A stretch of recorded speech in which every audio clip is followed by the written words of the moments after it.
Le podcast est commandité par 3 belles compagnies québécoises. Je vous les présente. Premièrement, ici, j'ai Spark Energy, qui est la boisson officielle. Vous avez des boissons énergisantes ou des électrolytes. Ici, j'ai NIH Suppléments, une compagnie de suppléments naturels qui sont réputés pour les produits de sommeil, de stress et de digestion. Et ces 2 belles compagnies-là, tu peux te les procurer chez mon 3e commanditaire, Shop Santé, avec le code promo DOPA10 que tu peux utiliser sur le magasin en ligne ou au comptoir. Alors maintenant, on commence le podcast.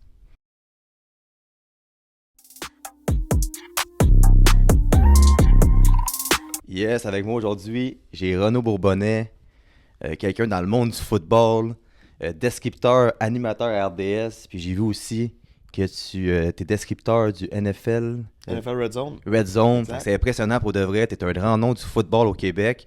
Et le football, c'est un de mes sujets préférés. Et ça doit faire au moins 100 épisodes que j'ai passé quelqu'un de football. Donc aujourd'hui, on va remédier à ça. Let's go. J'ai une cinquantaine de questions. Mais avant de commencer, peux-tu me dire c'est quoi ton parcours un peu? Tu Ouais. commences où tu veux partir, de ta jeunesse ou juste du moment que tu es arrivé à RDS ou avant? Peux-tu me parler de toi un peu? Ouais, dans le fond, j'étais un gars, je viens de l'île Perrot, dans l'ouest de l'île. Ben, pas dans l'ouest, mais à l'ouest de l'île de Montréal. Puis, quand j'ai fini le secondaire, je suis parti à Ottawa pour étudier justement en journalisme. Fait que j'ai fait un programme de 4 ans pour avoir mon DEC et mon bac. Fait que le collège de la Cité à Ottawa, à l'Université d'Ottawa, ça m'a pris 4 ans à faire ça. Puis, je suis resté 5 ans au total à Ottawa parce que, à travers tout ça, je commençais à jobiner pour la télé là-bas, Télé Rogers, qui est un peu comme ma TV ici. Une radio qui s'appelle Unique FM, qui existe encore, qui est une radio francophone à Ottawa, qui à l'époque diffusait les matchs des Olympiques de Gatineau à la radio dans Q, qui diffusait les matchs des sénateurs d'Ottawa à la radio. Fait que je travaillais pour eux, il y avait une émission de sport, je faisais des chroniques c'est pas vrai en fait, j'ai commencé, mon ami était descripteur des Olympiques de Gatineau, moi j'étais étudiant. Puis j'allais l'aider à faire, après les matchs, j'allais dans le vestiaire, fait coach, joueur. Puis j'ai ramené les clips pour les passer dans son après-match. Puis quand j'ai fini la cité, fait que j'ai après 2 ans à Ottawa, j'ai fait un stage à cette radio-là. Puis le dernier jour de mon stage, ils m'ont envoyé couvrir une conférence de presse des Red Blacks du Rouge et Noir d'Ottawa. Puis moi, j'étais déjà un gros fan de football et de hockey, mais je suivais déjà le football. Puis quand j'ai fait ça, moi, je voulais me trouver une job pour l'année d'après. Puis j'ai fait, hey, il y a personne qui couvre le football dans cette radio-là. Je pourrais faire ça. J'ai commencé à faire ça, puis ça fait 9 ans, ça va être la 9e saison cet été que je couvre la Ligue canadienne. J'ai commencé à Ottawa, là je suis à Montréal depuis 6 ans maintenant, depuis 2020. Mais ouais, ça a commencé comme ça. À travers tout ça, j'ai fait tout plein d'affaires là-bas. Là. J'ai fait de la description de football universitaire pour justement TV Rogers. J'ai couvert les sénateurs d'Ottawa pendant 2 ans pour la radio. Mais je sais pas, il y avait quelque chose dans le football que j'aimais vraiment, non seulement dans le sport, moi c'est le sport auquel j'ai joué quand j'étais ado, mais aussi dans juste l'aspect NFL, les Canadiennes, le rythme, si on veut, que ça a, un match par semaine, mais c'est un build-up toute la semaine vers la rencontre. Tout ça, j'aimais ça beaucoup, puis c'est pour ça que j'ai décidé de rester dans le football. Quand j'ai regardé le draft de la NFL cette année RDS, je t'ai vu là, puis je trouvais que tu étais vraiment préparé, tu sais. T'étais vraiment ça Ouais, coche merci. tout le temps, ça coche, ça coche, ça coche. Est-ce que c'est quelque chose que tu es fier de te préparer comme il faut? Puis c'est quelque chose que mieux, que tu sais, des fois, mettons, un Pierre Vercheval, Bruno Weppel, tu sais, comme tous ces gars-là, ils ont joué la game, puis que mieux que toi, tu te dis, hey, tu sais, comme, oui, t'as joué la game, mais t'es pas comme pro comme eux, Ben non, que ben faut non, que t'en fasses exact. encore plus pour te Ouais. prouver, fait que faut que tu sois encore plus prêt pour faire tes preuves, dans le fond, genre. Ben, tu vois, c'est drôle parce que justement au repêchage, il y a 2 mois, c'est la première fois que j'étais dans le rôle où j'étais vraiment dans l'analyse. Parce que d'habitude, je suis tout le temps soit animateur, soit descripteur. Fait que descripteur, c'est assez simple, t'expliques le jeu. En fait, tu décris qu'est-ce qui se passe sur le jeu, mais t'expliques pas en tant que tel qu'est-ce qu'il y a eu comme stratégie, qu'est-ce qui s'est passé. Fait que c'est pas ma responsabilité. Puis comme animateur non plus, parce que tu passes la POC à tes collègues. Puis là, j'étais vraiment dans le rôle où ben, c'est Mathieu qui anime, il y a Bruno puis moi, puis faut que j'explique mes points. Puis ça, je t'avoue, depuis, je suis plus nécessairement nerveux quand j'entends en ondes. Mais pour cette fois-là, je l'étais un peu parce que là, j'étais, hey, t'as coup que je parle pendant 10 secondes, puis que je suis au bout de mon idée. Les équipes, ils ont 8 minutes pour repêcher leur gars, qu'est-ce que je vais faire. Puis finalement, non, ça a vraiment, vraiment bien été. Mais oui, je me prépare bien. Puis encore là, tu dis l'entourage avec un Bruno, avec un Pierre. Moi, c'est surtout, tu vois, Mathieu puis David qui m'ont aidé, David Ouais. Arsenault. Parce que eux font ou ont fait, dans le cas de Mathieu, le rôle que moi je fais le plus souvent, qui est d'animer. Animer, je t'avoue, c'est peut-être moins là, c'est surtout à la description, parce que je me souviens la première fois que j'ai fait de la description, puis ça, c'était un match à TVA Sport que j'avais fait, parce que je travaillais là dans le temps. Puis je reviens aujourd'hui à me dire comment je me prépare pour un match, puis je regarde comment je m'étais préparé pour ce match-là à l'époque, puis ça avait pas d'allure, là, au sens que je ne savais pas comment faire, puis personne me l'avait expliqué non plus. Fait que j'avais pas des. Tu sais, maintenant, j'ai des grandes feuilles avec les formations déjà faites dessus, puis juste à écrire les noms, rentrer les stats. Mais à l'époque, j'étais arrivé juste avec le roster, la liste des noms, puis tu sais, une couple de trucs surlignés, des notes prises à la main, mais pour un match de football universitaire à l'époque en plus. Non, je me rends compte que d'avoir côtoyé ces gars-là, de voir ce que eux font, comment eux se préparent, puis juste d'avoir des discussions avec eux, c'est sûr que oui, ça m'a aidé là, à progresser dans ce rôle-là. Puis toi, c'est quoi le rôle que t'aimes le plus entre les trois, disons? Descripteur. Descripteur, Ouais, hein? moi, c'est ce que j'aime le plus faire. Tu vois, analyse, je l'ai faite parce que c'était un repêchage, puis que là, c'est surtout notre rôle, parce qu'on est deux crews, si tu veux, le crew de Mathieu, Bruno et moi qui parlaient des équipes, puis une fois que le choix était fait, on allait à Didier, Danny Orméjus, voyons, Didier Orméjus, Danny Derivo, qui eux parlaient du joueur sélectionné. Donc nous, on s'occupait surtout des équipes. Puis j'étais à l'aise dans ce rôle-là, au sens où, tu sais, j'ai un podcast de football, je fais ça à longueur d'année, je travaille sur NFL Red Zone où on voit tous les matchs. Fait que c'était pas compliqué pour moi de savoir qu'est-ce qui se passe avec les équipes. Mais j'aurais probablement été moins à l'aise dans un match, par exemple, d'être analyste. Tu sais, là, tu vois le jeu en direct, puis tu regardes pas la reprise pour te dire, OK, comment je vais l'expliquer aux gens. Tu le vois en direct, il faut que l'analyse soit faite dans ta tête, parce qu'après, tu l'expliques sur la reprise. Donc, ça, je pense que ça serait plus compliqué pour moi, mais dans le rôle que c'était correct. Sinon, c'est description, c'est vraiment ça que j'aime le plus. C'est ce qui demande le plus de préparation, du moins dans ce que moi je fais, mais c'est vraiment ce que je trouve le plus C'est fun. quoi le feeling de te dire que il y a peut-être 500 000 personnes qui te Ouais. regardent, puis qu'admettons que moi, je suis un fan des Giants seniors, on va en parler après, là. Ouais. Mais qu'admettons que tu cours un match des Giants, tu décides ça, puis que là, tu le sais qu'il y a du monde derrière qui sont nerveux, puis t'es la voix qui amène l'émotion Oui, au jeu. exact. Fait comment tu te sens par rapport à ça? Ben, c'est quand même le fun, j'avoue. Ouais, Ouais, c'est c'est quand sharp, même hein? cool. Puis je pense que c'est probablement ce qui est ma force comme descripteur, c'est que j'ai vraiment une voix vivante et beaucoup d'émotions, surtout en fin de match. Alors oui, ça c'est le fun. Ceci étant dit, le nombre de codes d'écoute, je t'avoue, c'est pas tant quelque chose qui me passe par la tête. C'est peut-être le fait que je fais ça depuis quand même un bout maintenant, puis que même, tu sais, j'ai commencé jeune, au sens que j'ai fini le secondaire, je suis parti à Ottawa, puis en dedans d'un an, j'avais commencé à faire des job-in. Fait que ça fait une dizaine d'années pratiquement que je suis dans le milieu. J'ai 28 ans, tu sais.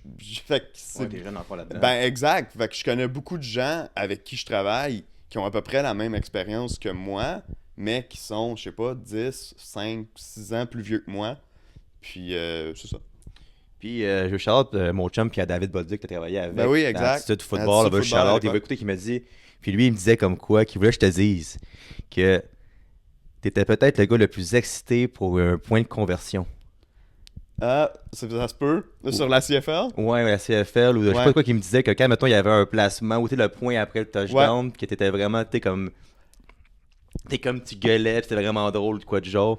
Fait que je sais pas ce que tu fais par rapport à ça. Ça se peut. Je pense que ce à quoi il fait référence, c'est que dans la Ligue canadienne, il y a un règlement, en fait, un règlement qui meurt là, parce qu'il sera plus applicable à partir de cette saison, mais comme quoi, si tu rates ton placement, que le ballon sort du terrain quand même, t'avais un point. Ouais. Puis c'est énormément critiqué, puis c'est arrivé il y a 2 ans qu'il y a une équipe où le match était à égalité. Ils ont fait un placement sur le dernier jeu du match. Ils ont raté le placement, mais ils ont gagné le match quand même parce que le ballon est sorti. Puis c'est un règlement qui a été énormément critiqué. La preuve, c'est qu'il a été supprimé là, à partir de cette année, ou du moins modifié, mais essentiellement supprimé. Puis moi, j'ai toujours pas compris pourquoi les gens aimaient pas ce règlement-là. Je me disais ça donnait une plus grande importance, pas au botté en tant que tel, mais dans les jeux d'avant, de donner la position au sens où si c'est un placement pour 30 verges, c'est sûr que si tu rates les poteaux, tu vas défoncer la zone de début, tu vas marquer un point.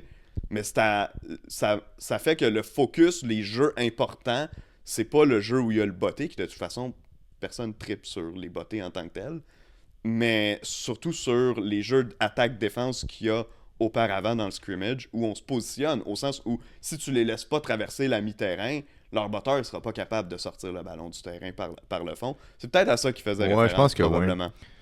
Et Mais c'était pas une opinion populaire en passant, ce que je viens de dire. Oh Comme non. moi, je pensais ça, mais beaucoup de gens critiquaient cette chose-là, puis c'est un peu pour ça qu'ils ont passé à autre chose. fait que là, t'es arrivé à RDS. Ouais. On s'entend, quand on est TQA, mettons, on regarde soit RDS, soit TVA Sports, c'était plus vieux un peu. Mettons, moi, je suis plus vieux quand j'ai vu comment arriver. Est-ce que pour toi, c'était un rêve? Est-ce que c'est rentré, mettons, dans le Canadien de Montréal, mettons, de dire, hey, là, je suis à RDS, puis comment tu t'es senti, puis comment ça s'est fait au juste? Oui, mais en fait, moi, je travaillais à TVA. À ce moment-là, j'avais travaillé pendant 1 an et demi à TVA Sport comme statisticien. Puis, en me disant, je mets un pied dans la bâtisse. Ouais. Puis, éventuellement, peut-être qu'il va y avoir des opportunités. Comme de fait, comme je t'ai dit tantôt, la première fois que j'ai fait un match de football en ondes à la télé, qui n'est pas à la télé communautaire, disons, là, c'était à TVA Sport. C'était un match universitaire parce que, dans le fond, comment que ça fonctionnait, c'est que à TVA Sport, il y a un match par semaine de football universitaire RSEQ, là, de la section Québec. Puis, une fois que les éliminatoires arrivent, la semaine, donc toutes les ligues les 4 ligues font leur champion. Et là, TVA diffusait, il diffuse encore, les 2 demi-finales, qui sont le même jour. Mais une de ces demi-finales-là était au Sepsum, impliquait les Carabins contre, je pense, la Saskatchewan cette année-là. Donc, toute l'équipe, le crew de football, était au Sepsum pour le match. Fait que tu pouvais pas être en studio pour faire l'autre demi-finale, comme si le match avait été hors du Québec. Il aurait pu faire ça, mais là, il pouvait pas. Fait que c'est moi, puis c'était Arnaud Gascon-Nadon qui faisait son premier hit à la télé. Mais les deux, en fait, on a fait notre premier hit à la télé ensemble. Puis on avait fait, c'était un match Western contre SFX. Puis si je me trompe pas, le match était quelque chose comme 50-0 à la mi-temps. Mais, ouais, pour vrai. Puis, attends, pour compléter, excuse, pour RDS, c'est qu'après, on avait dit, la saison suivante, on va augmenter le nombre de matchs à TVA. Est-ce que ça te tente de faire comme le deuxième crew de football? Fait que là, j'étais là, ben oui.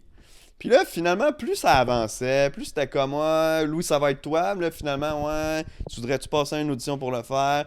Ouais, finalement, le boss, il y a quelqu'un qui veut mettre. Fait que ça se gonnait un peu. Je connaissais quelqu'un c'est pas vrai. Je connaissais pas quelqu'un à RDS, mais un ami, pas un ami, un gars avec qui mon père allait au secondaire. Fait qu'il y a, je sais pas, 40 ans.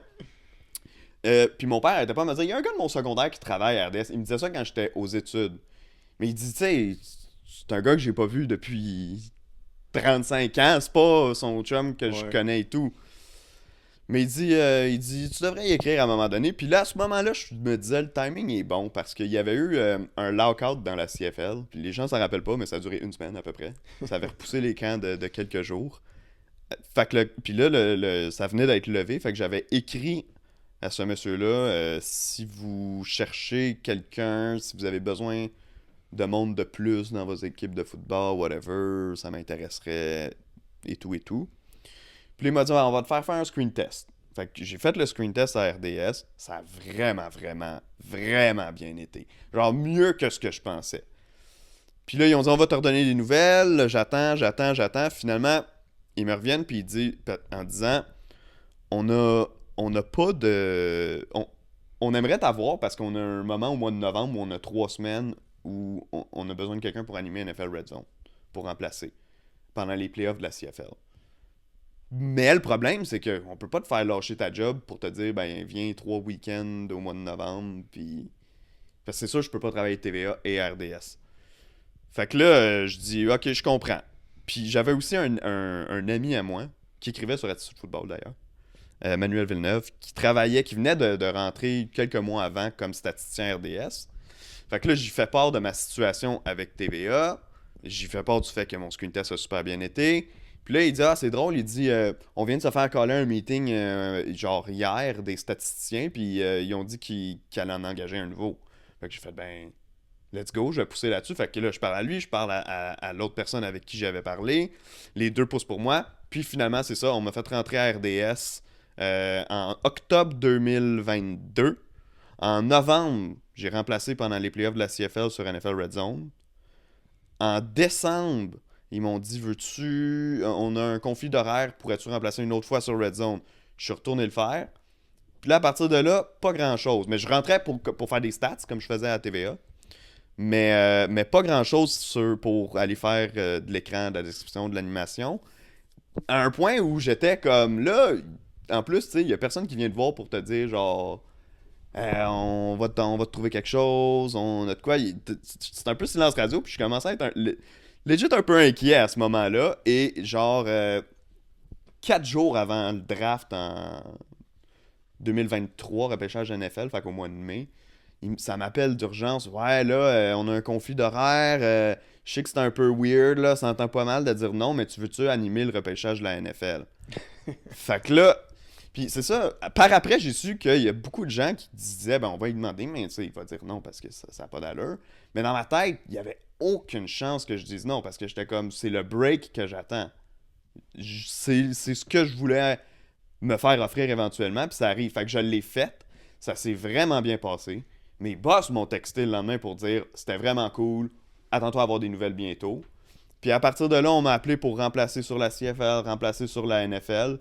Puis ça fait 3-4 ans qu'à chaque année, j'en fais de plus en plus. L'année passée, j'ai fait Red Zone toute la saison au complet en plus avec Didier. C'est ça. Puis on en est là aujourd'hui. Je fais encore des chiffres comme stats. Mais là, tu vois, j'écris pour la Ligue canadienne sur leur site. J'écris pour le RDS.ca. En fait, je vais commencer à écrire pour le RDS.ca dans les prochaines semaines, prochains mois.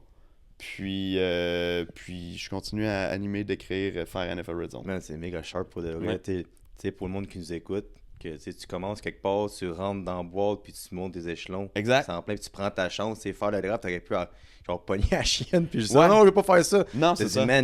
man, j'y vais, pas qu'est-ce qui va arriver, puis regarde maintenant. Fait que c'est vraiment impressionnant pour de vrai. Ben, c'est ça, parce que Ouais. tout ce que suivi serait probablement pas arrivé si j'avais pas fait le repêchage cette fois-là.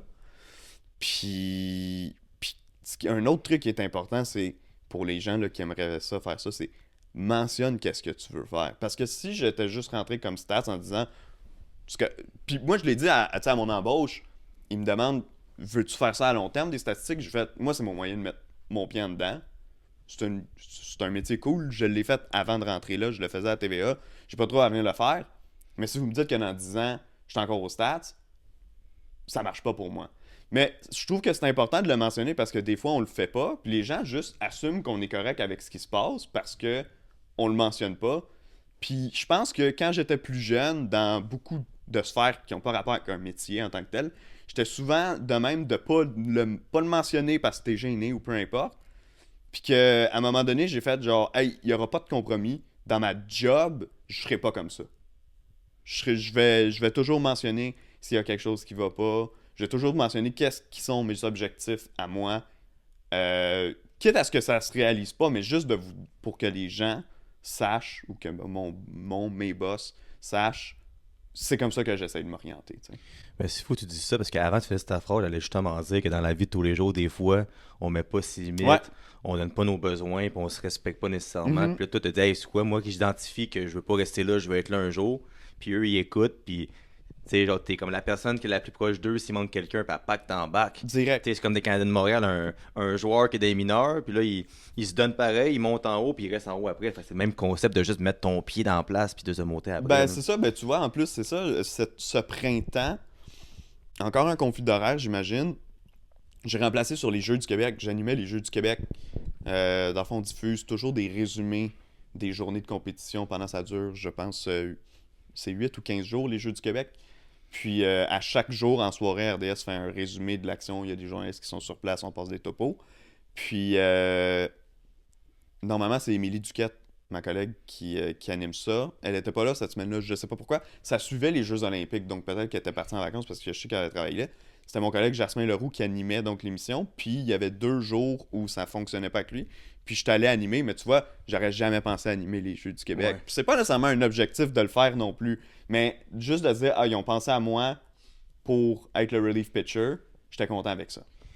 Puis t'as-tu un peu le syndrome de posteur quand que t'es dans la même boîte qu'un gars comme Pierre Vercheval, que moi, écoute, ça fait longtemps que je le dis à mon père et à tout le monde que pour moi, c'est peut-être le meilleur analyste de tout sport confondu au Québec, dans la connaissance qu'il a. Ouais. À chaque flag, il sait c'est quoi la pénalité. Là. Oui, avant. C'est Puis- complètement fou, il se trompe jamais, puis ça coche. En plus, il est drôle pendant qu'il fait ça.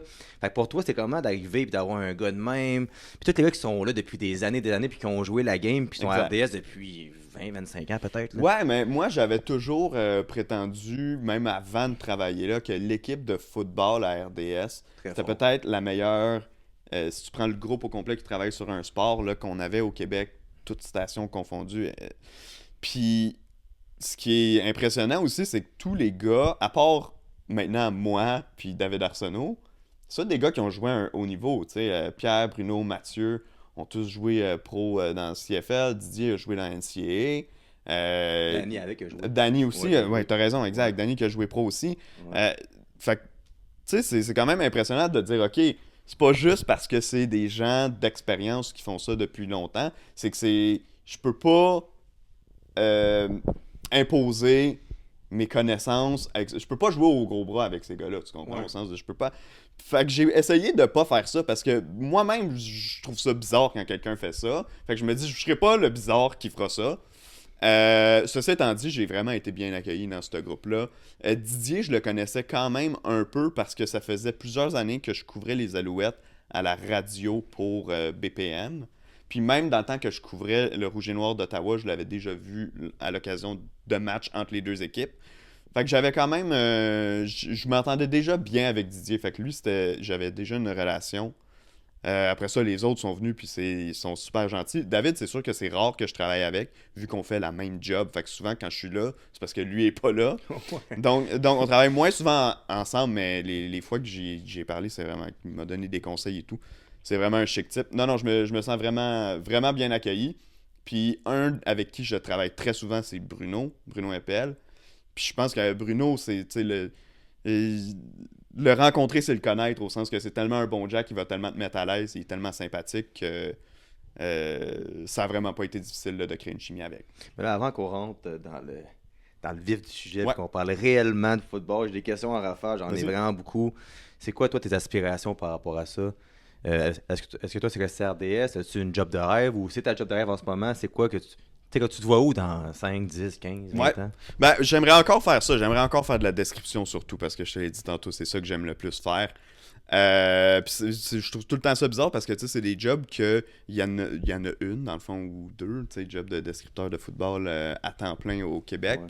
Fait que tu te dis tout le temps, je dis pas ça par intention de pousser du monde de leur siège. Je dis ça juste parce que c'est ça que j'aimerais faire. Moi, j'aimerais ça faire de la description. J'aimerais ça aller décrire le Super Bowl. Ça c'est serait malade. vraiment comme un gros objectif. Ceci étant dit, on dirait que j'aime pas ça, mettre ça comme un but parce que je me dis, le jour où je le fais, là après, what's next, tu sais? Moi, mon but, c'est juste de rester là, puis après, puis de le refaire. Alors, j'aimerais ça, en fait, j'aimerais ça vivre à temps plein de ce qui se passe devant la caméra. Ouais. Parce qu'en ce moment, je travaille comme statisticien, donc en régie beaucoup. Je l'ai dit tantôt, c'est un job que j'aime bien, là, je haïs pas ça, mais c'est pas ça que je veux faire à long terme. Pour moi, c'est le moyen d'avoir mes pieds à l'intérieur, puis d'avoir un salaire à l'année longue, non, là, c'est tu sais. sûr, ouais. Exact, ouais. Bon, écoute, j'ai plein de questions. Mais la première question, à cause que je suis un fan des Giants de New York, on Ouais. part avec ça. Comment tu trouves mes Giants de New York? Avec le draft que j'ai eu, 2 choix dans le top 10, Ouais. penses-tu que c'est un bon échange avec Dexter Lawrence? Peux-tu me dire qu'est-ce que tu penses de mes Giants? Ben moi, j'ai aimé le off-season des Giants. Je sais pas si c'est Intéressant, le même j'aime pour ça. tout le monde. J'ai l'impression que souvent, on surfe sur la réputation d'une équipe à la fin d'une saison, puis qu'on essaye de le transporter jusqu'à l'autre saison, en tenant moins compte des changements qu'il y a eu dans la saison morte. Pour certaines équipes, ça va parce qu'il n'y a pas 1001 changements. Mais là, les Giants, c'est un changement d'entraîneur, changement de philosophie au complet, tellement de recrutement en défense, tellement de joueurs qui ont signé avec les Giants que je suis pas sûr qu'ils auraient signé avec les Giants si c'était pas John Harbaugh qui Ouais. était l'entraîneur. Alors, à ce niveau-là, j'aime ça. Je trouvais déjà qu'on construisait quelque chose de bien en défense, surtout avec la ligne défensive chez les Giants. Puis là, tu vois que comme le groupe défensif au complet devrait être beaucoup plus all-around, là, beaucoup plus talentueux. Puis l'échange de Dexter Lawrence, j'avais pas détesté ça parce que c'est un joueur que j'aime beaucoup. Mais sa saison de 2025 n'a pas été à tout casser. Je trouve que par rapport à la saison précédente où il avait vraiment été excellent, il y avait un petit peu ralenti, il y avait une petite perte de progression, alors que pour les Giants en général, c'est une saison où, évidemment, c'était pas une bonne saison, mais il y avait quand même eu des éclaircies, des moments de réjouissance, de se dire, hey, on a peut-être des jeunes joueurs autour desquels construire. Maintenant, justement, ce trio en attaque-là, comment il va se développer? Avec Neighbors qui va revenir d'une blessure importante, avec Jackson Dart qui il a montré des beaux flashs, mais est-ce que c'est vraiment un corps arrière qui peut transporter une équipe? J'ai l'impression que cette année, on va avoir des réponses à cette question-là. Après ça, dans le backfield, avec un gars comme Cam Scatterbout, que j'aime sa façon de jouer sur le terrain, mais mon Dieu que je serais inquiet pour lui avoir, tu sais, comment il se comporte. Alors moi, personnellement, j'ai aimé ce qu'ils ont fait durant la saison morte. Je comprends pas comment Joe Schoen a encore une job comme directeur général. Peut-être qu'il va la sauver avec ce qu'il a fait durant la saison morte. Mais ce que j'ai aimé aussi avec les choix au repêchage, c'est que les deux choix sont allés à des positions premium pour moi. À des positions dans les tranchées. T'es allé chercher un gros choix en défense avec Arvel Reese. Bon, qui est un secondaire converti en edge rusher. Donc, est-ce que c'est vraiment un joueur de tranchée à débattre? Mais pour moi, oui. Puis après ça, tu vas avec un joueur de ligne à l'attaque, Maui Goa, qui était selon plusieurs le meilleur bloqueur disponible. Il n'est pas sorti premier à la position. Les Browns ont pris Fano devant lui, un choix devant lui, je pense. Mais des gens pouvaient faire l'argument que c'était lui peut-être le meilleur. Alors moi, j'ai aimé le repêchage des Giants. Je pense qu'ils ont bien fait ça. Puis l'échange de Dexter Lawrence, je me dis, si t'es pas pour être un aspirant au Super Bowl cette année ou l'an prochain, dans quelle forme Dexter Lawrence va être rendu dans 2 ans? Ça, c'est en plus qu'il y avait une situation contractuelle visiblement difficile à débattre avec New York. Donc, non, je pense qu'on a agi avant qu'il soit trop tard dans ce dossier-là. Puis on sait, quand ça traîne ces dossiers-là aussi, souvent, ça vient pourrir un peu les En plus, Dexter Lawrence, l'an passé, je trouvais qu'il manquait beaucoup de jeu à cause de manque de souffle. Exact. Un peu comme Chris Jones à Kansas City. Il fait 3 jeux, ça va sur le côté. Je suis comme, OK, il me semble qu'il est supposé être une superstar, puis lui, il veut 25-30 millions. Exact. Je trouvais que c'était beaucoup, puis il n'avait pas la bonne attitude. Puis passer de 8-9 sacs à 0.5 sacs, pour moi, c'est pas l'idéal. Avec tous les gars qui étaient les Burns, Reese, Carter, Thibodeau. Exact. Faut qu'ils se prouvent cette année, mais ils l'ont gardé finalement. J'ai hâte de voir ce qui va arriver. Puis aussi à l'attaque, je pense avec Rickard, que c'est plus rare les fullbacks maintenant. Ouais. Puis avec le nouveau Titan qui est là aussi, qui vient de Baltimore, je pense juste qu'ils veulent vraiment protéger Dart comme il faut. Fait que moi, pour vrai, j'ai espoir pour une fois d'avoir une belle saison. Ben, c'est ça. D'au moins se battre pour un spot dans les séries, au moins. Ben, tu sais, tu te dis, quand tu construis une équipe, les premières places, moi en tout cas, où j'irais construire, c'est mes deux lignes. Ma ligne à l'attaque, ma ligne défensive. Fait que je me dis, à la limite, là, si ça fonctionne pas avec Jackson Dart, si à la mi-saison ou à la fin de la saison, on se dit, c'est pas notre homme, t'as pas à tout dire, ben finalement, tout ce qu'on a construit fonctionne pas. T'as une bonne ligne défensive. T'as une ligne à l'attaque qui devrait à tout le moins être améliorée cette année. On en trouvera un autre arrière, puis on partira derrière une base qui est quand même solide à des positions où les gars peuvent jouer longtemps en plus. Donc, je pense que pour une fois, les Giants construisent de la bonne façon. Ça, c'est une bonne nouvelle. Parfait. C'est quoi ton top 3 des QB dans la ligue? En ce moment, je vais te dire, peut-être sans ordre précis, là, mais vraiment le trio en tant que tel. Ben, Josh Allen n'a pas le choix d'être là de la façon qu'il joue. Tellement magique.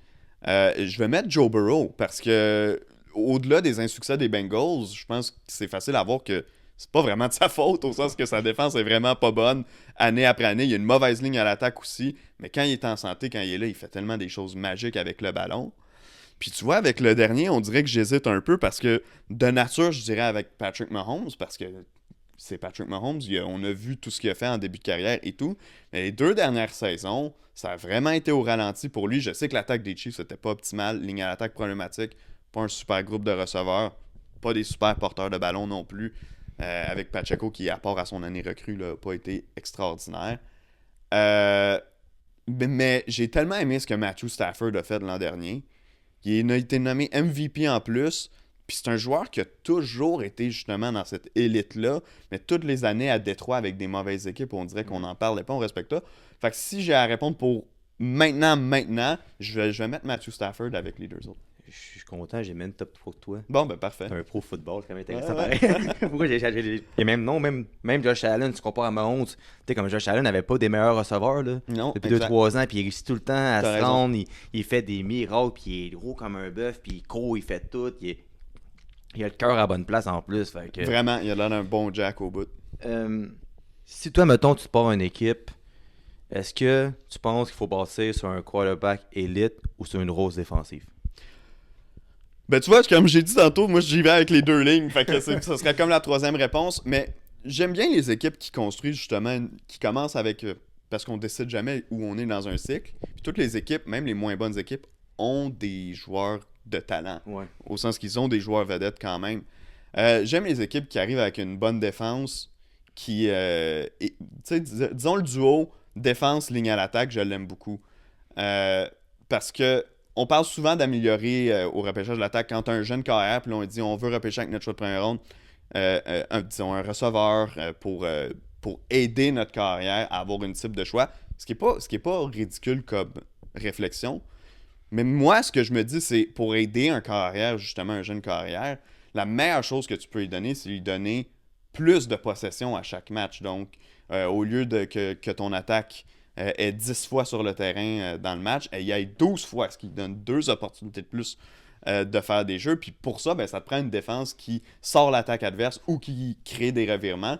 Donc, la vérité, ça serait les deux, hein, parce que pour avoir une bonne équipe. Ouais. Mais j'aime beaucoup les équipes qui... T'sais, on dit souvent la meilleure défense, c'est l'attaque, mais les équipes qui se disent la meilleure attaque, c'est la défense. Donc, pour reprendre le ballon, d'y aller avec la défense. J'ai de la misère. Je veux dire la défense, mais ça me fait bizarre parce que personnellement, je suis plus un gars d'attaque.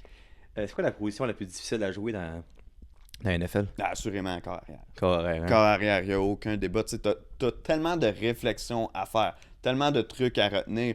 T'es le chef d'orchestre de tout ça parce que si quelqu'un est plus sûr de ce qu'il doit faire et qu'il demande un check dans le caucus, il faut que tu sois capable de lui expliquer. Bon, normalement, le joueur de centre, pour les joueurs de la ligne à l'attaque, s'en occupe, mais règle générale, il faut que tu sois conscient de ce que tout le monde fait sur le terrain, et en attaque et en défense. Tu as une lecture à faire avant que le ballon lève sur la défense, tu as une lecture à faire après que le ballon lève sur la défense en plus. Il faut que l'exécution soit bonne parce que même si tu as trouvé le bon gars à qui lancer ou que tu as réussi à bien situer la lecture du jeu, il faut que tu exécutes. Si l'exécution n'est pas là, le jeu tombe à l'eau. Tes erreurs sont payées cash. Si tu lances, si ton receveur curve à l'intérieur, puis que tu lances à l'extérieur, puis que le ballon est intercepté, tu as l'air ridicule. Toute la pression descend sur ce joueur-là. T'sais, on le voit, dès qu'un joueur repêché à la position, les chandails se vendent. Ouais. Même si le gars, au final, peut-être jouera à peine dans la ligue. Je pense que c'est avec...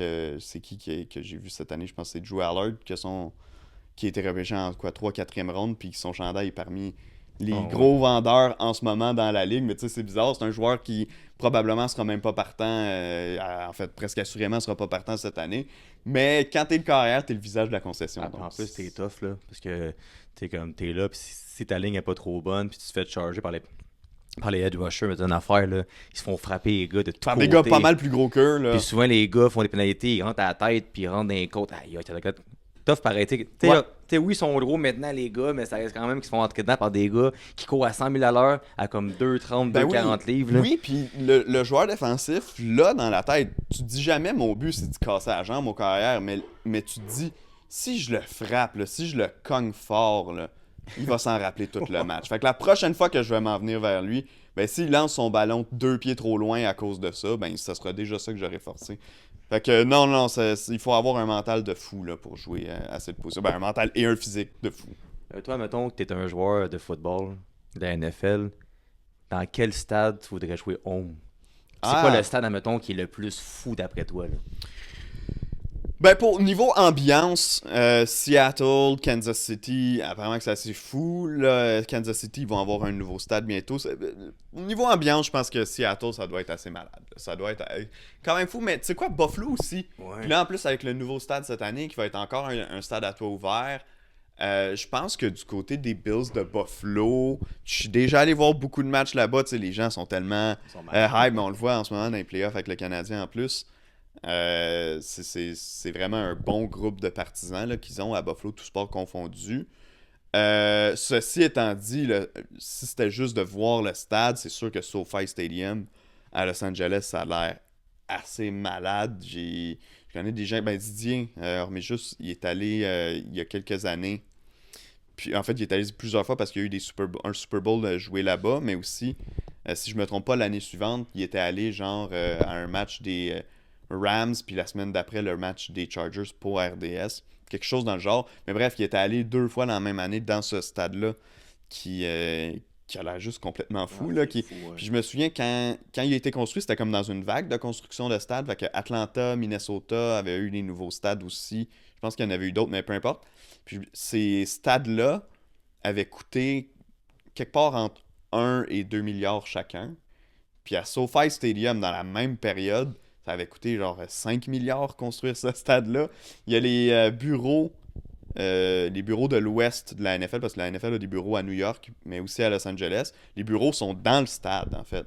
Ah ouais. Ouais. Puis c'est les Rams qui sont propriétaires du stade, puis les Chargers et la Ligue pour les bureaux, I guess aussi, sont locataires là-bas. C'est malade pour Ouais, ça a vraiment l'air d'une méchante belle pièce de construction. C'est quoi d'après toi l'équipe qui peut surprendre cette année? Soit faire les séries ou soit se rendre jusqu'au bout. Ben sinon... pourquoi pas tes Giants? Oh yes, ça c'est bon. Mais j'ai l'impression qu'on va avoir, tu sais, peut-être que si les Giants commencent 0-4, là, on va faire, ok, laisse faire, c'était pas un bon call, mais tu sais, comme je t'ai dit, on dirait qu'on a ramené une dose de sérieux dans cette organisation-là, puis ça a paru par le nombre de joueurs. Bon oui, il y a des joueurs des Ravens qui l'ont suivi à New York, mais aussi des joueurs qui jouaient ailleurs, qui juste par respect pour l'homme, en voyant ce que le programme des Giants devienne, ils vont, parce que, tu sais, pour les Giants, quand ça va bien, ça doit être le top du monde de jouer pour les Giants, parce que t'es à New York, tout le monde t'admire, les années qu'ils ont gagné des Super Bowls et tout. Mais quand ça va mal chez les Giants, ça doit être l'enfant. Ben, c'est un peu comme ici avec le Canadien.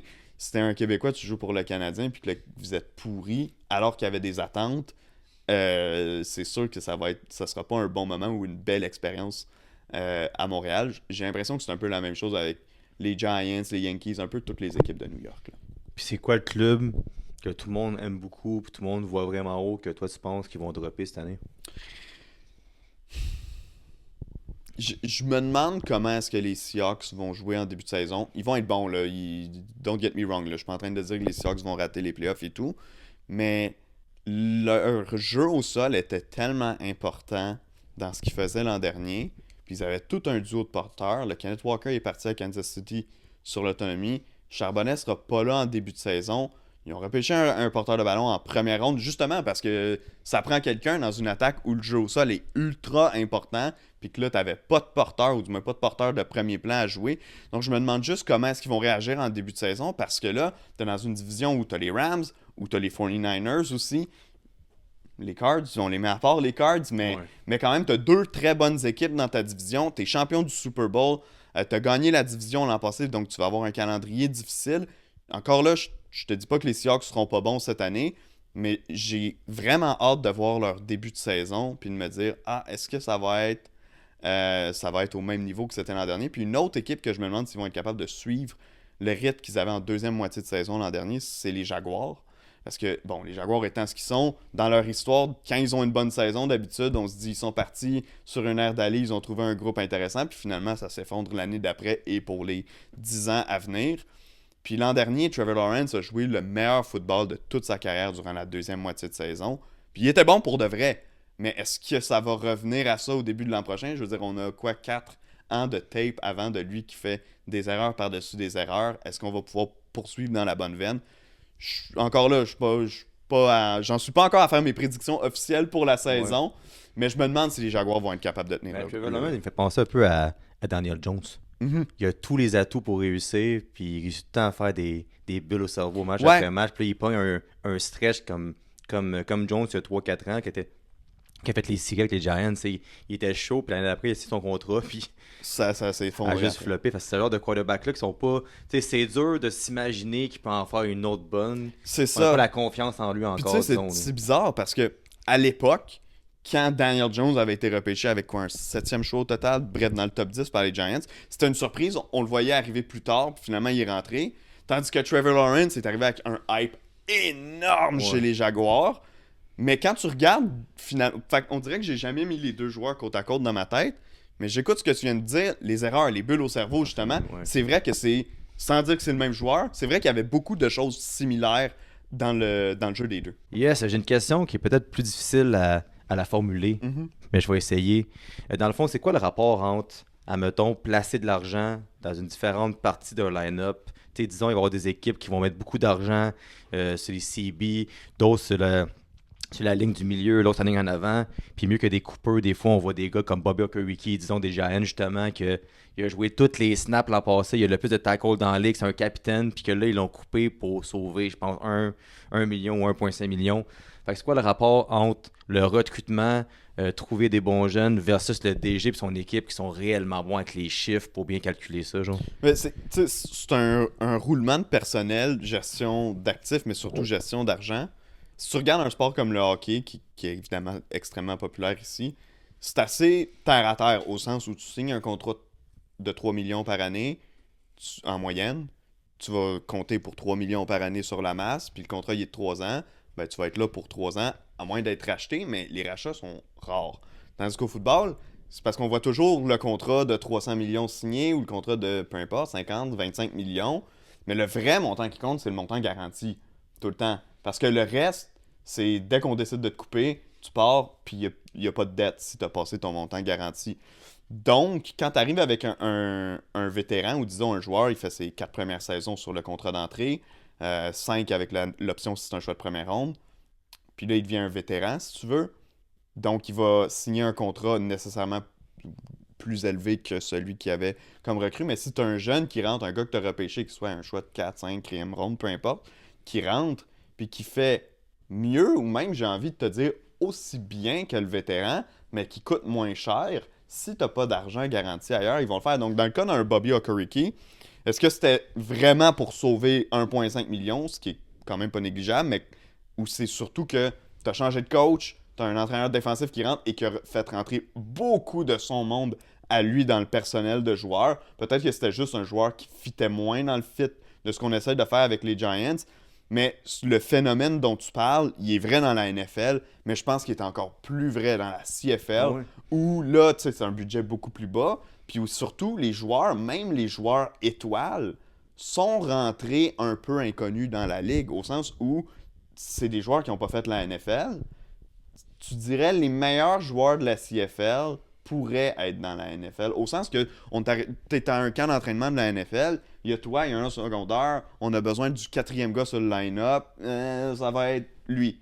Mais l'autre gars à côté était peut-être aussi bon, ils ont juste, tu sais, il fallait trancher à un moment donné, surtout dans la Ligue canadienne, donc c'est pour ça souvent, quand on parle que l'écart est pas si grand que ça, c'est sûr que les joueurs élites des Patrick Mahomes, des Josh Allen, il n'y en a pas dans la Ligue canadienne.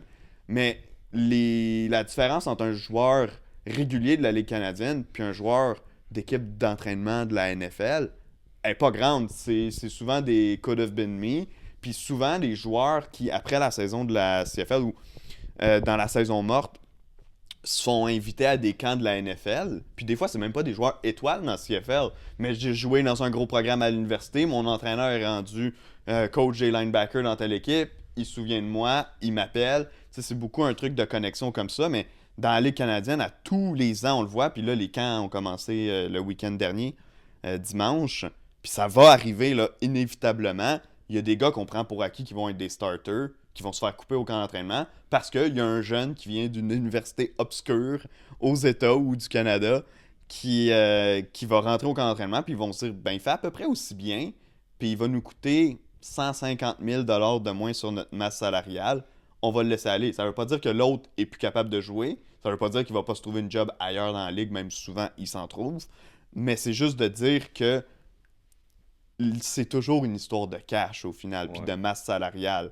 Puis dans un sport où c'est peut-être plus facile de trouver du remplacement du roulement de personnel, c'est un peu comme ça, mais beaucoup de respect pour les recruteurs de la Ligue canadienne parce qu'ils sont pas pris avec les premiers choix de joueurs. Il faut qu'ils dénichent des joueurs plus obscurs, des fois dans des petits programmes aux États-Unis et tout, pour venir en faire des joueurs compétents capables de jouer. Au Canada, ça c'est quand même extraordinaire. Fait que tu penses, admettons, qu'un gars, on va dire, peut se faire couper parce que le nouveau coaching staff, ils ont un schéma différent, puis ils se rendent compte qu'ils vont plus se fier sur le Ben gars oui. à côté. Puis là, fait que là, ils disent, tant qu'à avoir 2 stars un à côté de l'autre ou 2 gars qui coûtent cher, mais je peux prendre un jeune que lui, il va apprendre comment ça marche, puis il va comme le driller à être comme l'autre. Exact. Fait que c'est peut-être plus dans un sens que, tu sais, comme, on va dire au hockey, un Nick Suzuki, tu peux pas y apprendre à jouer au hockey, Mais un gars de football de position, tu peux y apprendre à faire de. Ouais, Pas non. ce que je veux Je comprends dire. qu'est-ce que tu veux Ouais. dire. Ben, aussi, il y a plus. Je te dis pas qu'il y en a par milliers, mais quand même. Tu vois plus souvent des gars qui changent de position au football qu'au hockey. Au hockey, je veux dire, les gars qui ont passé d'attaquant à défenseur ou vice-versa, il y en a un aux 5 ans à peu près. Quelque chose comme ça. Ouais. Tu sais, les Brand Burns qui l'a fait. Mathieu Dardenot le faisait quand on était jeune, tu sais, avec le Canadien, avec les Red Wings. Mais au football, ça arrive quand même souvent. Beaucoup de gars qui sont des carrières, qui jouent dans des petits programmes aux États, qui sont ultra athlétiques, qui, quand le NFL Combine se présente, on leur dit, ben, ça te tenterait-tu d'aller jouer comme receveur de passe Ou tight end. ou comme tight end, exact. Ben, tu vois, un gars comme Travis Kelce, il est rentré à l'université, c'était un carrière.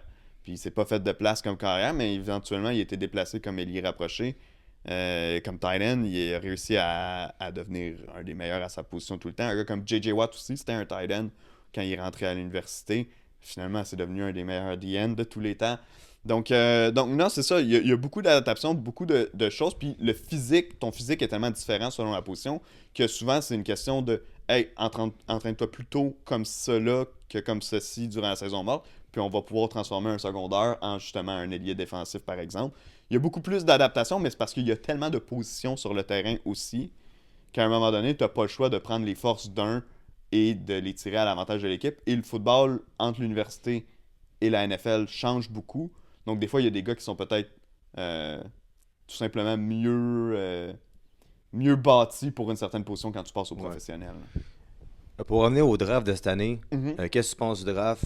On s'entend que Mendoza, c'est pas le meilleur gars de talent du draft, mais Vegas avait vraiment besoin de corps arrière. Mm-hmm. D'où souvent c'est de même un draft. Ouais. Fait que pour toi, c'est qui le meilleur joueur du draft? Puis c'est quoi les surprises? Puis qu'est-ce que tu penses des Rams qui ont pêché un corps arrière, je pense, 13e? Ouais, exact. Ben, pour commencer avec le meilleur joueur du draft, je trouve que c'était une cuvée difficile à évaluer. Parce que j'entends l'argument des gens qui disaient être les Raiders, tu seras pas bon de toute façon cette année. L'an prochain, il y a une grosse classe avec beaucoup de KR de talents qui vont être repêchés. Alors pourquoi t'as pas attendu à l'an prochain puis repêcher à une autre position? Puis ma réponse c'était, je sais pas qui ils auraient pris sinon.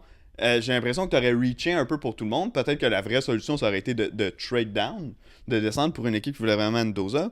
Ce que je me dis dans le cas des Raiders qui ont pris Mendoza, c'est peut-être qu'eux se sont dit l'an prochain, justement, il va y avoir énormément de carrières disponibles. Donc si nous, on le prend cette année, l'an prochain, on a encore un choix top 5, mais on n'a pas à repêcher un carrière. Il y a beaucoup d'équipes qui vont reach pour des joueurs. Donc, tous les joueurs de position, d'autres positions, si tu veux, ben, on va peut-être avoir dans les faits le premier choix de joueurs qui ne sont pas des carrières l'an prochain. Alors, c'est peut-être ça la réflexion qu'ils ont eue aussi. On s'entend que Fernando Mendoza, il n'y a pas l'aura que certains carrières ont eu au cours des dernières années. Ça reste quand même un joueur de talent. Et tu le prendras pas à contre-pied sur une histoire ou sur une controverse. Là. Ça, c'est pas mal sûr et certain. Il a l'air tellement à son affaire. Alors, je pense qu'on s'est dit, on va construire autour d'un gars intelligent. On va construire d'un gars qui est talentueux aussi. Ceci étant dit, j'ai pas gros espoir pour les Raiders cette saison. Surtout que les Raiders ont une réputation d'avoir des joueurs qui se mettent dans la marde. Oui. Là, si tu peux avoir ton chef d'orchestre qui est sain d'esprit, Exact. ça peut amener les autres gars à se tenir avec lui et à devenir un leader. Parce que je pense que c'est le club que j'ai vu qui a eu le plus d'histoires hors terrain. Puis il est arrivé plein d'affaires. Exact. Fait que si t'as un gars de même dans un gros marché quand même là-bas, je pense que c'est une bonne chose. Ouais, non, tout à fait. Puis pour revenir sur les Rams, tu as dit qu'ils prennent avec leur choix top 15, qu'ils prennent un carrière en Ty Simpson. Il y a une partie de moi qui comprend la réflexion de on veut préparer l'avenir. Il y a une partie de moi qui se dit t'as probablement la meilleure équipe sur papier de la NFL en ce moment. T'es dans les favoris assurés là, pour le Super Bowl. Même si je me trompe pas, on en parlait tantôt aux odds. Je pense qu'ils sont plus je pense que c'est les favoris en ce moment. Puis avec raison. Donc t'aurais eu l'occasion d'ajouter un autre joueur de talent. Surtout que moi, je m'imaginais les Rams faire ce move-là. Parce que ça fait plusieurs années qu'on en parle. Mais je me suis dit, ils vont faire ça avec un choix 29, 30 dans ce coin-là. Là, tu es à l'intérieur du top 15. Il y avait beaucoup de talent sur le tableau. Eux, s'ils l'ont pris et qu'ils n'ont pas échangé pour reculer, c'est qu'assurément, dans leur tête, il y avait quelqu'un qui allait le prendre si eux le prenaient pas à ce moment-là. Mais on dirait que ma réflexion dans ma tête, c'était, ben, au pire, recule, puis si quelqu'un le prend, soit. Tu prendras un joueur qui va t'aider cette année, puis ça sera ça. Ouais. C'est aussi le profil de Simpson que les gens voyaient même pas sortir en première ronde, tout court. Donc, de là, l'idée où je me dis, ben, s'il sortait en fin de première ronde, tu dis, t'as l'année d'option qui vient avec, vu que c'est un choix de première ronde, je comprends. Mais là, je sais pas, j'étais pas très fan, puis visiblement, Sean McVay non plus. Hein, parce que je sais pas si t'as vu sa conférence de presse après le repêchage où il répondait sec, il avait l'air frustré de la décision.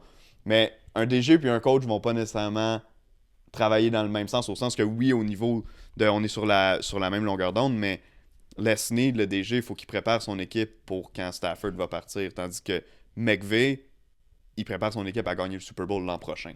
Mais Fait que c'est sûr que là, ça clash. mais ta fois, j'avais entendu, c'est que le père de Simpson Ouais. aurait appelé le Exact. DG des Rams, puis il a dit, moi, il dit, genre, si mon fils est pas pris en première ronde, je le renvoie à l'université. Fait que, tu sais, moi, je me dis, pourquoi le drafter maintenant? Puis il me semble, tu sais, que McVay, c'est le chef d'orchestre, là, c'est lui qui est là depuis toutes les années. Il me semble qu'il pourrait avoir plus un mot à dire Ouais. là-dessus, mais c'est vrai que c'est surprenant de faire ça comme move pour eux. Ben, en fait, ce qui est arrivé, c'est qu'on s'entend aussi, selon où les joueurs sortent, ils n'ont pas le même montant de bonus Ouais. ou le même montant à la signature. Donc là, je te l'annonce, 13e au total, il va avoir tout un chèque. Ah mais ouais? mais s'il sortait, disons, en milieu de deuxième ronde ou en troisième ronde, ben, ça serait un chèque beaucoup moins payant que ce que maintenant ils peuvent faire à l'université avec le NIL. Parce qu'un carrière, surtout comme ça, dans une grosse université comme à Alabama, ben, il peut aller chercher 4-5 millions en NIL à l'université. Alors pourquoi je signerais un contrat qui va m'amener un bonus de, je sais pas, 500 000 quand je pourrais aller chercher 8 fois ça à l'université? Et oui, c'est vrai ce que tu as dit, la famille, donc les parents là, de Ty Simpson, ils ont consulté des gens à savoir est-ce que vous pensez qu'il va sortir en première ronde ou est-ce que vous pensez qu'il va juste dropper au repêchage. Et une des personnes à qui ils ont parlé, c'était Les Snead, justement, le DG des Rams. Et lui, il a pas dit je vais le prendre, mais il a dit si j'étais vous, je déclarerais pour le repêchage parce que il va sortir en première ronde. Et pour montrer la confiance un peu que la famille avait, les joueurs maintenant sont plus vraiment tenus, ou du moins, c'est plus la mode d'aller sur place au repêchage. De plus en plus de joueurs font ça chez eux. Il y en a toujours eu, mais là, de plus en plus, les gars sont chez eux avec leur famille, puis sont filmés, puis on voit quand ils reçoivent la casquette ou ils reçoivent l'appel de chez eux. Et cette année, il y a seulement 15 joueurs, si je ne me trompe pas, 15 joueurs qui sont allés sur place au repêchage, ce qui est vraiment pas beaucoup. Et Ty Simpson était des 15 joueurs. Pour un joueur qui, comme je te dis, dans 90% des mock drafts, sortait pas en première ronde, mais eux, ils savaient l'information. Ils n'étaient pas surpris, disons, quand Là, j'ai ils une bonne sortent. question par rapport à l'an passé. Qu'est-ce que tu penses de Sanders l'an passé qui était exposé au début de l'année, sortait top 5, finalement ils sont en quatrième ronde avec Cleveland. Ouais. Qu'est-ce qui est réellement arrivé? C'est à cause de sa réputation, comment il est? Est-ce qu'il est overrated? C'est parce qu'il y a tellement de positions que là, tous les clubs entre la ronde 1 et 4 n'avaient pas besoin de corps arrière. Fait que c'est quoi ton take là-dessus? Ouais, c'était déjà pas une grosse année de carrière. Tu sais, Cam Ward est sorti au tout début. Jackson Dart est sorti en première ronde aussi. Mais tu sais, dans le cas de Dart, certains étaient surpris qu'ils sortent en première ronde. Ça aurait pas été une surprise qu'ils sortent pas en première ronde. Et c'est encore un joueur avec des points d'interrogation. On peut pas dire avec certitude que ça va être un joueur vedette. Alors c'était comprenable. Dans le cas de Sanders, je suis pas mal sûr que l'entourage dérangeait. Tout le fait d'être tout le temps filmé, tout le bagage Sanders, l'arrogance, lui avait dit en conférence de presse au Combine, si je me trompe pas, là, si vous cherchez pas à changer la culture de votre équipe, engagez-moi pas. Puis je pense que c'est un peu de peur que le personnage devienne plus gros que l'équipe. À preuve, les Browns avaient repêché Dylan Gabriel en 3e ronde, devant, puis finalement ils l'ont pris quand même en 5e ronde. Est-ce que le mot s'est passé dans la ligue de faisons un exemple de ce garçon-là? Je pense que c'est pas impossible. Ce serait le genre de la NFL à faire ce genre de Il y truc. a juste Cleveland pour faire ça. Ben, exact. Il y a juste Cleveland pour finalement le prendre. Ceci étant dit, rendu en 5e ronde, tu as la valeur d'un carrière que plusieurs voyaient en première ronde, sinon en première moitié de 2e ronde. Tu as quand même une bonne valeur sur le choix. Fait qu'on peut pas les blâmer de l'avoir fait. Puis d'ailleurs, visiblement, il est passé à la course à côté de Dylan Gabriel pour le dépasser, là, tu sais. Fait que, ben, je trouvais ça dommage pour lui. C'est sûr que ça devait être 2-3 jours d'enfer, là, pour lui. Ceci étant dit, une fois que tu es dans l'alignement, c'est à toi de prouver ta valeur. Puis l'an dernier, on l'a vu, c'est le meilleur carrière que joué pour les Browns. Puis là, cette année, je sais qu'on a dit qu'il allait peut-être avoir une bataille avec Deshaun Watson. Ça a l'air tout compliqué à suivre, là, le dossier de Deshaun Watson. Il est toujours blessé. Quand il joue, il est pas bon. Il y a toute l'histoire avec les Masters là, qui le suit et tout. Alors, à suivre, mais si Sanders réussit à faire sa place comme partant, puis pas juste par défaut, là, à prouver qu'il est vraiment un joueur qui est capable d'être un partant dans la NFL, ben, je pense qu'il y a une couple d'équipes qui vont se poser la question 2-3 fois à qu'est-ce qu'on a fait là, cette année-là. Puis toi, c'est qui d'après toi le meilleur joueur de la NFL, puis c'est qui ton joueur préféré? Le meilleur joueur en ce moment, je pense que c'est Josh Allen. Ah, trop fort, j'adore ce gars-là. Tu sais, il y a combien de matchs l'an passé où sa maudite défense des Bills était incapable d'arrêter le jeu au sol, qu'on a donné des 180, 200 verges. Je pense que c'est 6 fois 190 verges au sol et plus là, pour les Bills l'an dernier qu'ils ont donné. Puis des fois, des matchs qui s'en vont nulle part, puis tout d'un coup, 6 séquences de suite avec un touché. Les Bills marquent 40 points, puis ils sauvent avec la victoire. Tu sais, il est tellement magique. Il y a combien de fois qu'on voit des situations de troisième essai et 12, 14 verges, puis tu dis, ben non, c'est fini. Puis il recule dans la pochette, trouve un corridor, fonce par en avant, puis ce qui est merveilleux avec un carrière comme ça en plus, avec le build qu'il a, puis la robustesse qu'il a dans son jeu, c'est que il peut pas être plaqué à 1 contre 1, même s'il y a un joueur qui arrive contre lui à 1 contre 1, soit qu'il passe au travers, mais il est aussi assez agile pour l'éviter, alors tu sais jamais qu'est-ce qu'il va faire. C'est vraiment un joueur magique. Puis en plus, tu l'as mentionné tantôt, mais il a pas l'air d'un trou de cul. Là, il a l'air d'un méchant bon Jack, Josh Allen. Donc, ouais, en ce moment, j'ai pas le choix d'y aller avec lui. Puis tu sais, c'est bizarre, des fois, je regarde sur ESPN, tu sais, quand les depth charts des équipes, je check les blessures après les matchs, pis ça. Ouais. J'ai tout le temps l'impression que Buffalo, ils ont un club vide. Ouais. Là, voulant dire, je check leur club, je me dis, il me semble qu'il leur manque des gars, il leur manque de punch, puis à chaque fois, ils font les séries, ils sont là, puis c'est toujours à cause de lui, genre. Ouais, exact. Qu'est-ce qui est assez fou. Puis toi, qu'est-ce que tu penses de Patrick Mahomes? Je sais qu'il y a des bagues puis tout. C'est pas tout le monde qui l'aime avec son attitude, comment il est, puis ci puis ça. Tu sais, je sais pas qu'il a mauvaise attitude, mais c'est pas tout le monde qui l'aime comme personne. Moi, je suis pas un fan de Patrick Mahomes. Tes 2 dernières années, il a ralenti. Toi, tu penses quoi de lui? Tu penses-tu que c'est réellement un GOAT ou, dans un sens, il y a eu une partie de sa carrière puis que là, il pourra plus refaire qu'est-ce qu'il a fait avant, mettons?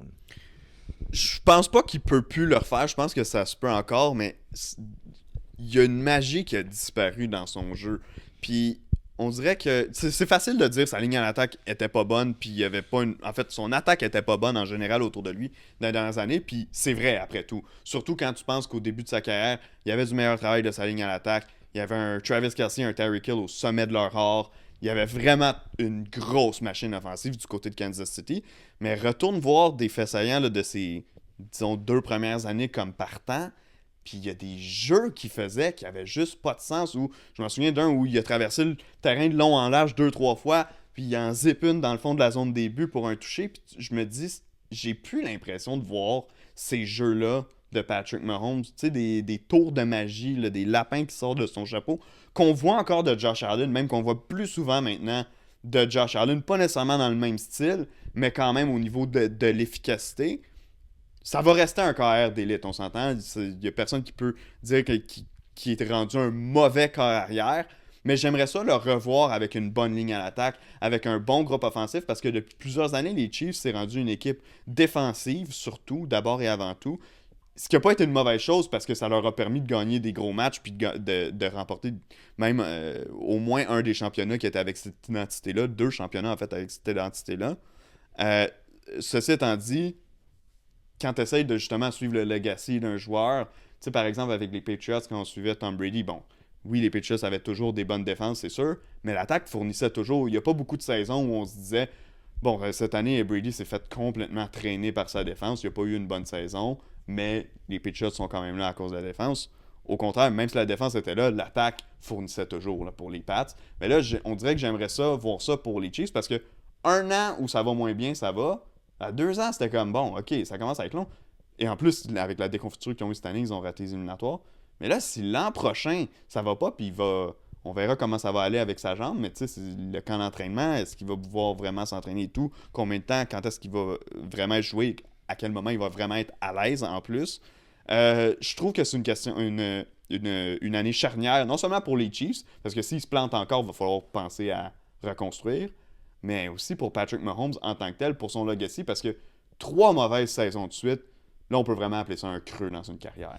Mais penses-tu qu'il y a la différence entre un Josh Allen puis Mahomes, qu'Allen, il a pas gagné encore, fait que lui, il dit, hey man, genre, faut que Il l'a j'aille pas, m'amener, puis genre, puis que lui, Mahomes, il en a 3, fait que lui, dans son esprit, lui, il est comme rendu à un point de sa vie qui peut-être qu'il est moins motivé à gagner. Puis tu sais, je sais que son entourage, là, son frère, sa femme, tu sais, un drôle d'entourage des fois, là, beaucoup de réseaux sociaux, beaucoup de TikTok, peut-être que de distraction finalement, Ouais. puis qu'avoir signé un contrat de même, garanti pour combien de millions, ça se peut que son cerveau soit ailleurs, puis qu'il n'y ait plus la magie qu'il y avait avant. Ça se peut-tu des joueurs de même ou comme quand tu joues au football, t'aimes le football, t'es dead in tout le temps, ou il y a des gars qui peuvent des fois manquer de motivation, disons? J'ai de la difficulté à croire qu'il manque de motivation en tant que tel. Puis je pense que le gars a quand même bien fait abstraction des distractions, au sens que son frère, on le voit plus ben. Ouais. Puis, ouais, qui était tout un personnage. Ceci étant dit, fait que je pense pas que c'est un manque de motivation. Par contre, c'est peut-être une surdose de motivation, au contraire, pour Josh Allen, qui lui, comme tu as dit, il l'a jamais gagné. Fait que veut pas, c'est même pas un choix, c'est juste naturel. T'as pas eu le feeling d'y toucher. Au sens où Patrick Mahomes déciderait là, à matin, qu'il arrête de jouer. Ben, il y a 3 bacs du Super Bowl, c'est garanti, ça va à Canton, Ohio, puis tu sais quoi, il va quand même être considéré parmi les meilleurs de l'histoire parce qu'il y a le tape puis les statistiques pour le prouver, pas nécessairement sur le long terme parce qu'il aurait pris une retraite jeune s'il prenait sa retraite aujourd'hui, mais quand même, il aurait tout à prouver, tandis que Josh Allen, s'il prend sa retraite maintenant, même s'il a gagné le titre de MVP, même si ça fait 2-3 ans qu'on peut dire que vraiment, c'est probablement lui le meilleur, en fait, c'est lui le meilleur carrière et meilleur joueur dans la NFL, il l'a pas gagné. Puis s'il ne gagne pas d'ici la fin de la carrière, toute sa vie, on va dire, comme pour Dan Marino avec les Dolphins, ben il l'a pas gagné. Il me reste 2-3 questions Vas-y. qui sont super bonnes encore une fois. Je trouve pas pire aujourd'hui. Ouais, hein?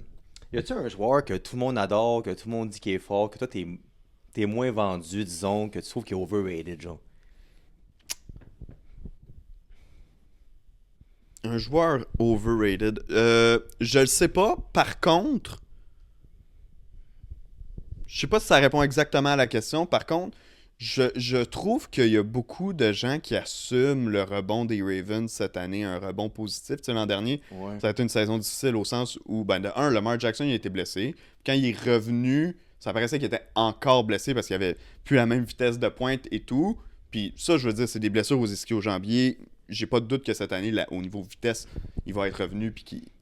Mais les Ravens ont eu une saison difficile en défense l'an passé. Il y a beaucoup de morceaux qui ont quitté l'équipe, surtout en défense, mais en général dans l'équipe aussi. C'est un nouveau coach qui s'amène. Je sais pas, on dirait qu'il y a une partie de moi qui est pas convaincue. En fait, j'ai l'impression qu'on prend pour acquis, ben ils vont être de retour cette année. Lamar est de retour en santé, ça va bien aller, mais c'est plus que Lamar Jackson, l'équipe des Ravens de Baltimore. Alors, j'ai l'impression qu'on surévalue peut-être l'apport à la base. Puis le pire, c'est que peut-être qu'ils vont rebondir puis qu'ils vont avoir une bonne saison, mais un peu la même chose avec les Chiefs. On dirait que on assume que l'an passé, pour ces deux équipes-là, ils ont trébuché. Mais la vérité, c'est qu'est-ce qu'ils ont vraiment trébuché ou ils ont fait un pas en arrière? Puis cette année, s'ils connaissent une deuxième saison difficile de suite, si une de ces ou les deux manquent encore les éliminatoires cette année, il va falloir penser à plus long terme que c'est plus du scotch tape qu'il faut mettre là, sur la machine. Il faut peut-être en Mais reconstruire. tu vois ce qu'on disait en début d'épisode, comme quoi que les Giants, là, ils peuvent faire n'importe quoi, puis les Power Rankings sont 22, 23, Ouais. 24, puis que les Ravens, qui n'ont pas un gros off-season, Exact, ils vont être dans le top 15. qui ont mis dehors un entraîneur qui aurait peut-être pas dû mettre dehors, moi je pense, là, c'est un des meilleurs de tous les temps, là, que là, c'est ça, ils sont dans le top 15. Les Chiefs, ils vont jamais oser mettre les Chiefs dans le bottom 5 ou 10. Quand Ça va prendre au moins. C'est Même ça, s'ils l'affaire perdent qui la arrive. première semaine, là, même s'ils perdent la première semaine, Ouais. c'est la première C'est semaine, on même, leur donne une chance. ils partent 0-4. Ah non, mais tu sais, genre, ils vont revenir, admettons.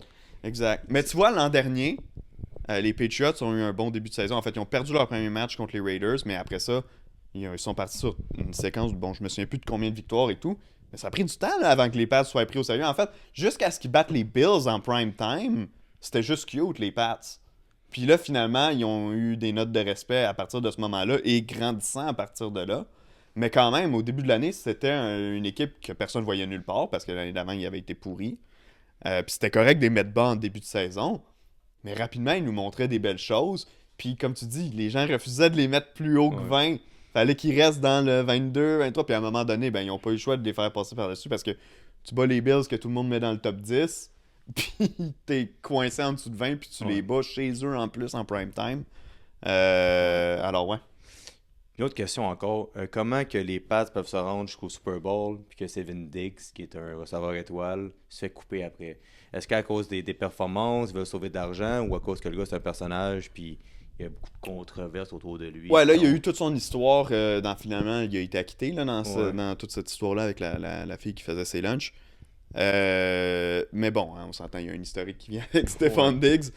Je pense que c'était vraiment c'était une solution à court terme pour les Patriots à la base quand ils l'ont recruté l'an dernier. Tu sais, ce groupe-là était démuni de receveurs. C'est toujours pas un grand groupe de receveurs à ce jour.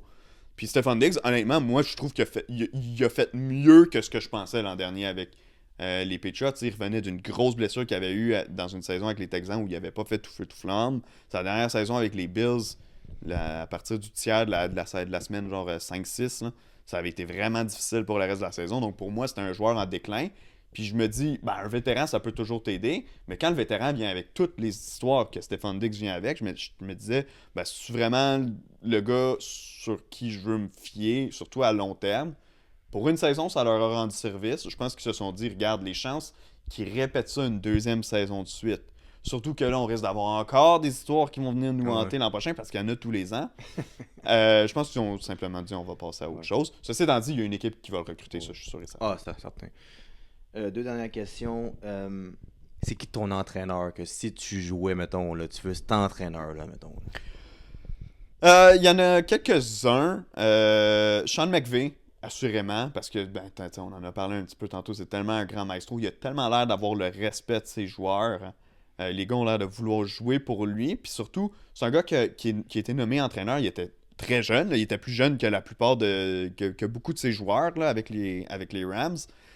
Donc j'ai l'impression que c'est un gars qui est un petit peu plus dans l'air du temps, dans l'approche avec ses joueurs qui, bon, là, il est rendu un petit peu plus vieux, mais quand même, qui sont des gars de la même génération. Puis c'est un gars qui jouait à l'université aussi, Sean McVay, donc pas en même temps que... Ben, quoique, oui, en même temps que certains des joueurs Ouais. qu'il a coachés au travers sa carrière, donc qui football-wise, peut avoir un échange. Tu sais, des fois, quand tu échanges avec quelqu'un avec qui tu as joué ou qui a joué au moins dans la même ligue à la même époque que toi, il y a des repères que tu peux avoir.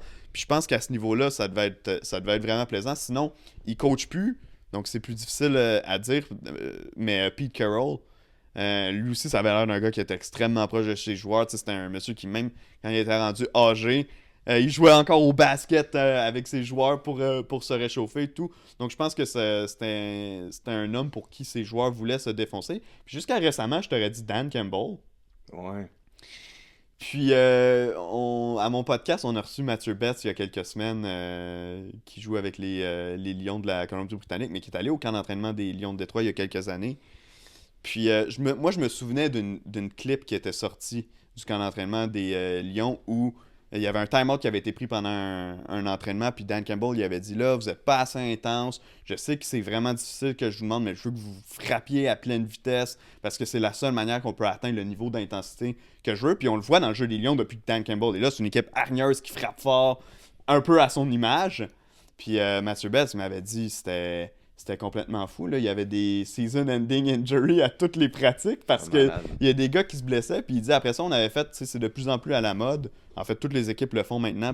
Puis c'est quasiment rendu mieux pour eux que les matchs préparatoires parce que ça roule plus vite. Mais des pratiques conjointes, dans le fond, Ouais. on amène des arbitres, on fait des simulations de match avec une autre équipe plutôt que juste avec notre propre défense ou notre propre attaque. Puis il dit on avait fait une pratique conjointe, les Lions et les Giants. Puis les Giants, eux, il y avait un camp beaucoup plus gâteau, là, si tu veux, où c'était moins physique. Mais quand les deux équipes se sont rencontrées sur le terrain, tu vois que ça rentrait. Puis d'une certaine manière, c'est pas une mauvaise chose parce que justement, on le voit, les Lions performent depuis plusieurs années. Puis ça a servi à leur avantage, toute cette agressivité-là et tout. Ceci étant dit, ça a aussi causé leur perte parce que chaque année, la raison pourquoi les Lions manquent de gaz en éliminatoire, c'est qu'ils ont tellement de blessés qu'ils sont plus capables de performer contre des équipes de premier plan parce qu'en éliminatoire, tu rencontres toujours des équipes de premier plan. Yes, dernière question. Quand j'écoute le football, là, ça a tellement l'air, là, genre commercial, c'est drillé, blabla. Est-ce que tu trouves que le sport est devenu trop commercial, justement? Avec tout ce qu'ils font, tu sais, mettons, avant les matchs, ils ont tout le temps des concepts différents. Au draft, c'est grandiose. Est-ce que tu penses que ça enlève un peu la magie du sport d'avoir autant de pauses commerciales? Parce que, tu sais, comme quand on t'écoute à la télévision, Ouais. tu sais, mettons, tu prends du popcorn, tu vas à la salle de bain, tu fais ton devoir, tu fais ton ordinateur, mais quand tu es dans un match live, Ouais. il y a beaucoup de pauses commerciales, ça peut être lent, puis je trouve que ça enlève un peu la magie. Est-ce que tu trouves qu'il y a trop de pauses commerciales, puis qu'il y a trop de time-out, ou ils n'ont pas le choix de faire ça? Ben, c'est ça que j'allais dire, en fait, c'est que c'est rendu pas le choix, tu sais, on le voit avec les contrats de diffusion Ouais. qui se signent récemment, il y en a un qui s'est signé en anglais au hockey, on attend toujours qu'il y en ait un qui se signe en français pour le hockey en vue de la prochaine saison aussi, mais c'est des montants complètement fous. Puis tu sais, il y a eu il y a quelques semaines une petite, je vais dire guéguerre entre des gens de Radio-Can et de TVA justement sur une joke qui avait été faite à Radio-Can par rapport à la quantité de pubs qu'il y avait à Ah, TVA ouais, Sport. je pense que c'est Niquette, c'est ça? Exact, Ouais. exact. Puis bon, la réaction à Québécois était peut-être vraiment forte parce qu'il y a des gens qui ont réagi avec vraiment de force. Ceci étant dit, ils ont pas tort dans ce qu'ils disent au sens de, ben, si on passe pas ces pubs-là, il n'y en aura pas de hockey en français. Puis là, je peux te dire que s'il n'y a pas de hockey en français, là, le monde va chialer pour de vrai. Alors, c'est un mal pour un bien, puis au final, genre, ça se fait dans les arrêts de jeu, ça se fait entre les jeux. Le match n'est pas allongé à cause de ça, au sens que oui, c'est allongé par les pauses publicitaires en tant que telles, les vraies pauses. Mais ça, c'est le même format depuis, en tout cas moi, depuis que je suis jeune. 3 pauses par période, puis 2 pauses par entracte, si je ne me trompe pas, ou 3 pauses par entracte. Mais ça a toujours été un format qui existait. Maintenant, les pubs qui sont mis dans l'émission, donc arrêt de jeu, on lit une publicité avec un bandeau qui passe et ça sort. Je comprends que idéalement on en aurait moins.